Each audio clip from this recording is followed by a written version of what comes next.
2 flavors of juice boxes. I just had one of those. There's the candy canes marshmallows. I just bought these, but they're pretty hard. When I bought them, there wasn't a lot left. The juices are from yesterday as well, I think, or the day before. And candy canes are from a food bank a while ago. I don't think they would have gone bad, but so I think it's around 12:30 now, and this is how many people showed up. And, you know, 0. It's a bit cold outside right now, and I haven't had any real bowel movements for a couple of days. I digress. But when I get to the hospital, I had already asked them to order a particular probiotic for me, which I think I should just always take some form of probiotic, not necessarily the same one or the most expensive one. Because I can feel that even though sometimes I walk and I try to drink more, it's still, I think, you know, being born in a proto-society that, you know, has largely unhealthy foods in grocery stores is, and not from a, you know, from a family that grows food and prepares it, cooks it together in a joyful way to create a healing, you know, component to the part of, as social creatures, of consuming food, which is a basic need. But when you incorporate, you know, your social needs being met in that, it becomes even healthier for you to share that social need at the same time. Yeah, a couple of people said they'd bring me salmon. I didn't get it yet, and that's kind of the people I thought would show up today. But one of the posts was taken out, and I kind of know who it is.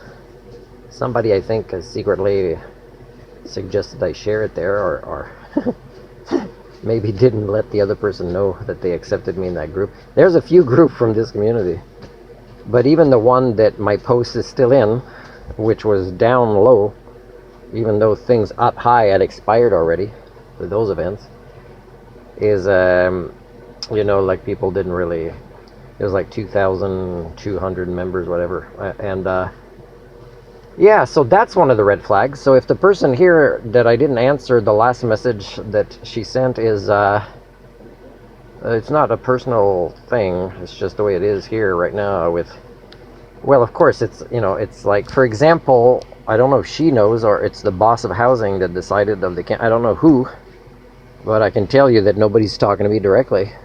And even the people that do talk to me, there seems to be a limit of what they can share. But I had offered to stay in that cabin of 2 floors for the winter, where I was totally aware that they were going to close the bathrooms and turn off the water, which I understand is to protect that equipment. And in that email, why I offer them money where my vehicle would be up the hill, which is really the biggest issue here. You know, if you don't have another way to go up the hill or a vehicle to get to work or to volunteer, is to have my vehicle up the hill. I would have walked there, good exercise maybe in the morning and the evening, to and then, you know, find another place to take showers.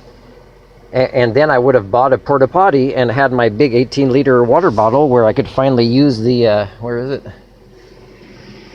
The water pump that I bought a while ago for 18-liter bottles. So, you know, and a porta potty is not a big deal when I know I have privacy to use that and to go empty it in the outside place down there. So for me, it's problem solved with housing, and they get money out of it. And I'm volunteering services that they need. So if the person says later, oh, you know, and then I say, well, dangling a carrot is a form of emotional abuse. And you are nowhere near ready to admit you're doing that to me. So that's one red sign. Other red sign, nobody's showing up for this. Not yet anyways, there's still an hour and a half left.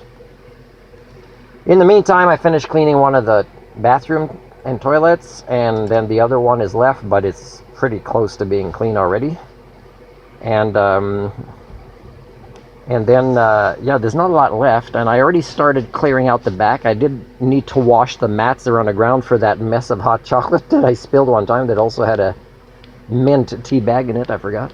So there's still, like you can see, it's, you know, it's spilled on a whole bunch of things, and I wasn't even using that space because I couldn't stand up there. There was too much stuff. So I'm trying to get things reorganized, because it's very likely that to get out of this, I don't know, she said 33,000 kilometer territory that I'm not really welcomed on unless I made a friend that invited me.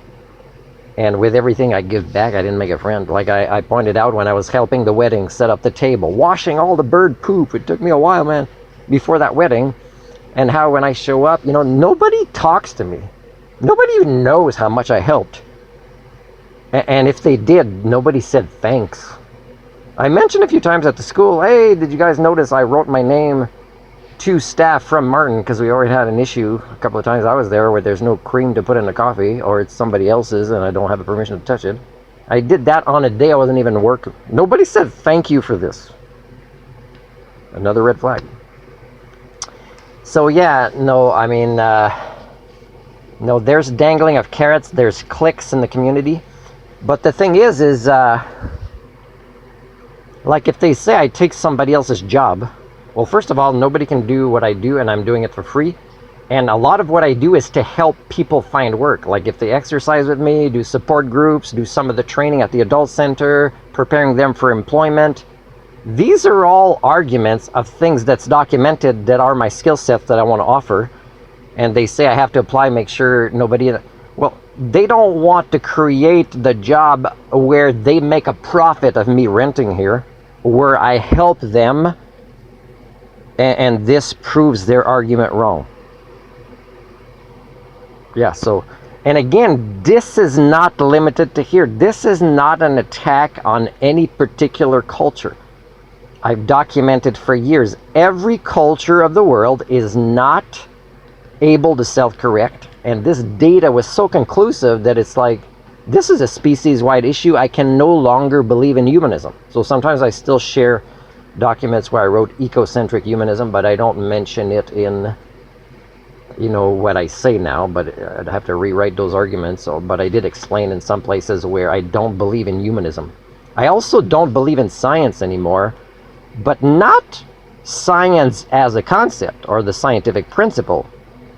Is I believe our brains are so screwed up from the cognitive dissonance of supernatural and magical beliefs that even the best scientists in the world that will be given prizes for whatever little specialty they have, they are so unable to apply the scientific principles to other things, including knowing what is good information or bad information, or I'm getting information overload, and you got a Nobel Prize. It's because you cannot apply the scientific method. So science can't save us, and it's not like something's wrong with the scientific method. It's that we cannot use it as a majority. So again, even if a minority of people can, people that are the majority, the villains, they won't let them be in charge of fixing things because they're too hoo-hoo. So again, this is, you know, this is a global, worldwide species phenomenon. Now, if anybody wants to challenge me on this for local things I've interacted with or for the species. But again, I could tell you that if I judge our species a particular way, I will get a Nobel Prize primatologist or anthropologist, whatever, say, no, I know somebody who did this, did this. And then I have to explain to this developmentally disabled, Nobel-winning scientist the difference between individuals, or one individual, and a species. I'm serious. This is really me living among you right now. This is really the real state of the human condition.